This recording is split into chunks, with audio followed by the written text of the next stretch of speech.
നമസ്കാരം. മിഡിൽ ഈസ്റ്റിലെ സംഘർഷങ്ങളുമായി ബന്ധപ്പെട്ട് വളരെ പ്രധാനപ്പെട്ട ചില തീരുമാനങ്ങൾ ഉണ്ടായിരിക്കുന്നു. അതായത് അമേരിക്കയും സൗദി അറേബ്യയും ചേർന്നാണ് പുതിയ തീരുമാനങ്ങൾ എടുത്തിരിക്കുന്നത്. ആ തീരുമാനങ്ങൾ ഇപ്പോൾ വാർത്തയായിട്ടുമുണ്ട്. അതായത് സൗദി അറേബ്യക്ക് ഇനി യുറേനിയം സമ്പുഷ്ടീകരണം നടത്താം. അമേരിക്കയുമായി ഒരു ആണവ സഹകരണ കരാറിൽ സൗദി ഇപ്പോൾ ഏർപ്പെട്ടിരിക്കുകയാണ്. സൗദിയുടെയും അമേരിക്കയുടെയും പ്രതിനിധികൾ ഈ കരാറിൽ ഒപ്പുവച്ചിരിക്കുന്നു എന്നുള്ളതാണ്.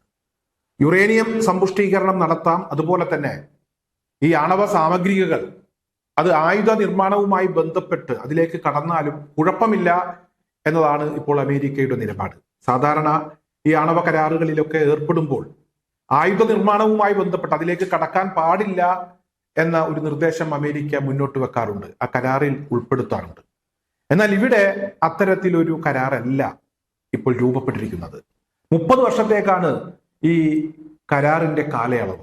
എന്തായാലും സൗദി അറേബ്യയെ കൊണ്ട് ആണവായുധം ഉണ്ടാക്കിച്ച് സൗദിയെ കൊണ്ട് ഹൂത്തികളെയും അതുപോലെ തന്നെ ഇറാനെയും ഒക്കെ മുന്നിൽ നിർത്തി അവരെ കൊണ്ട് തല്ലിക്കാനാണ് ഇപ്പോൾ അമേരിക്കയുടെ പദ്ധതി.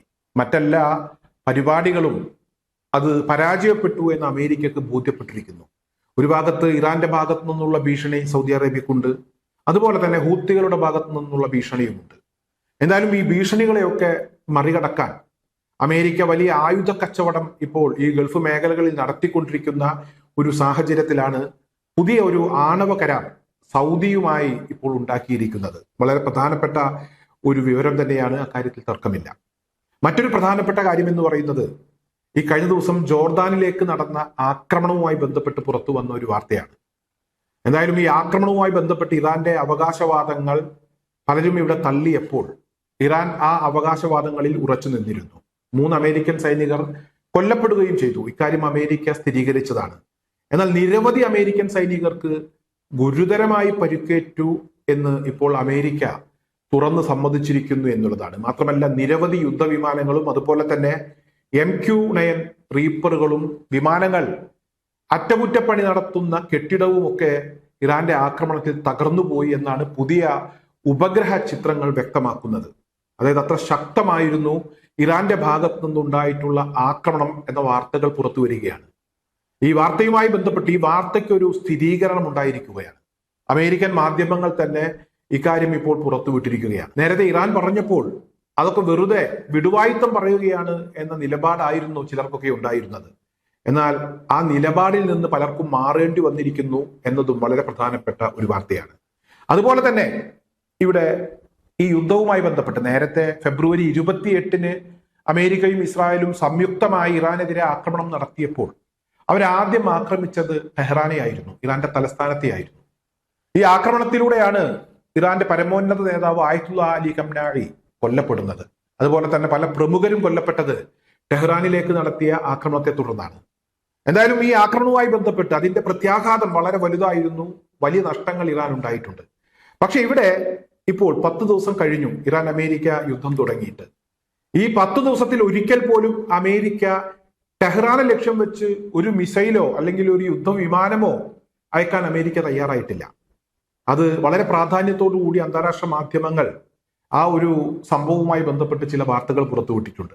അതായത് ടെഹ്റാനെ ആക്രമിച്ചാൽ അമേരിക്കക്ക് കൈപ്പൊള്ളും എന്നതാണ് ഇപ്പോൾ പുറത്തു വരുന്ന വളരെ പ്രധാനപ്പെട്ട വിവരം. ടെഹ്റാനെ ആക്രമിക്കുന്നതിനു വേണ്ടി ചില നീക്കങ്ങൾ അമേരിക്ക നടത്തിയിരുന്നു. അവരുടെ പേര് കേട്ട MQ-9 ഡ്രോണുകൾ ഉപയോഗിച്ച് നിരീക്ഷണങ്ങൾ നടത്തിയിരുന്നു. എന്തായാലും നിരീക്ഷണത്തിൽ ഏർപ്പെട്ട MQ-9 ഡ്രോണുകളെ കഴിഞ്ഞ ദിവസം ഇറാന്റെ എയർ ഡിഫൻസ് സിസ്റ്റം വെടിവെച്ചിട്ടിരുന്നു. ഇപ്പോൾ അതിന്റെ ദൃശ്യങ്ങൾ പുറത്തു വന്നിരിക്കുകയാണ്. ടെഹ്റാനെ ആക്രമിക്കാൻ കഴിയാത്ത വിധം ഇറാന്റെ എയർ ഡിഫൻസ് സിസ്റ്റം ആക്ടിവേറ്റ് ചെയ്തു എന്നതാണ് പ്രധാനപ്പെട്ട വിവരം. കൂടുതൽ മേഖലയിലേക്ക് അവരുടെ എയർ ഡിഫൻസ് സിസ്റ്റം അത് വ്യാപിപ്പിക്കുവാനുള്ള എയർ ഡിഫൻസ് സിസ്റ്റം വിന്യസിക്കുന്നതിന് വേണ്ടിയുള്ള നീക്കങ്ങൾ ഇപ്പോൾ ഇറാൻ നടത്തിക്കൊണ്ടിരിക്കുന്നു എന്ന വിവരങ്ങളും പുറത്തു വരുന്നു. എന്തായാലും അമേരിക്കയുടെ ഭാഗത്തു നിന്ന് ഫെബ്രുവരി 28-ന് അമേരിക്കയും ഇസ്രായേലും ചേർന്ന് ഇറാനെ ആക്രമിച്ചപ്പോൾ ചെറിയ ഒരു ഇടവേള ഇറാന് കിട്ടി. ഒരു വെടിനിർത്തൽ കരാർ ഉണ്ടായി. ആ വെടിനിർത്തൽ കരാർ അത് യാഥാർത്ഥ്യം ആയ സമയത്ത്, അത് പ്രാബല്യത്തിൽ വന്ന സമയത്ത് വളരെ ചുരുങ്ങിയ സമയം കൊണ്ട് ഇറാൻ വലിയ തിരിച്ചുവരവ് നടത്തി എന്ന ഒരു വാർത്ത പുറത്തു വന്നിരുന്നു. അതായത് അമേരിക്കൻ ഇന്റലിജൻസ് തന്നെയാണ് ട്രംപിന് ഈ മുന്നറിയിപ്പ് കൊടുത്തത്. എന്തായാലും അത്തരത്തിലൊരു മുന്നറിയിപ്പ് ട്രംപിന് കിട്ടിയപ്പോഴാണ് ഇറാൻ കൂടുതൽ ശക്തമാകുന്നതിന് മുമ്പ് ഒരിക്കൽ കൂടെ ഇറാനെ ആക്രമിക്കണം എന്ന് അമേരിക്ക തീരുമാനിച്ചത്. എന്തായാലും അമേരിക്ക വൈകി എന്ന ചില വിവരങ്ങൾ പുറത്തു വരികയാണ്. ഇപ്പോഴത്തെ അമേരിക്കയുടെ ആക്രമണവുമായി ബന്ധപ്പെട്ട് ഇറാനിന് അകത്ത് നഷ്ടങ്ങൾ ഉണ്ടായിട്ടുണ്ട് എന്ന കാര്യത്തിൽ തർക്കമില്ല. പക്ഷേ ഇറാന്റെ തന്ത്രപ്രധാനമായിട്ടുള്ള പല കേന്ദ്രങ്ങളെയും അമേരിക്കക്ക് ആക്രമിക്കാൻ കഴിഞ്ഞിട്ടില്ല എന്നുള്ളതാണ് യാഥാർത്ഥ്യം. നേരത്തെ ആക്രമണങ്ങൾ നടന്ന സമയങ്ങളിലൊക്കെ ടെഹ്റാനകത്ത് പോലും വലിയ നഷ്ടങ്ങളും അതുപോലെ തന്നെ വലിയ സ്ഫോടനങ്ങളും ഒക്കെ ഉണ്ടായി. അന്നത്തെ വാർത്തകളുടെ തലക്കെട്ട് എന്ന് പറയുന്നത് തന്നെ ടെഹ്റാൻ കത്തുന്നു എന്ന രീതിയിലുള്ളതായിരുന്നു. എന്തായാലും തലക്കെട്ടുകൾ മാറി എന്നത് വളരെ പ്രധാനപ്പെട്ട ഒരു കാര്യമാണ്.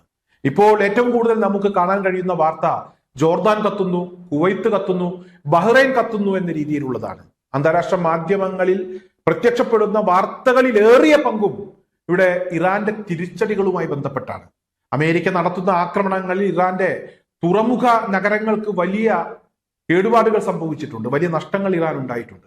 എന്തായാലും തിരിച്ചടി ജബലലിയിലേക്കും അതുപോലെ തന്നെ ഹൈഫയിലേക്കുമാണ് എന്ന് ഇറാൻ ഇപ്പോൾ വ്യക്തമാക്കിയിട്ടുണ്ട്.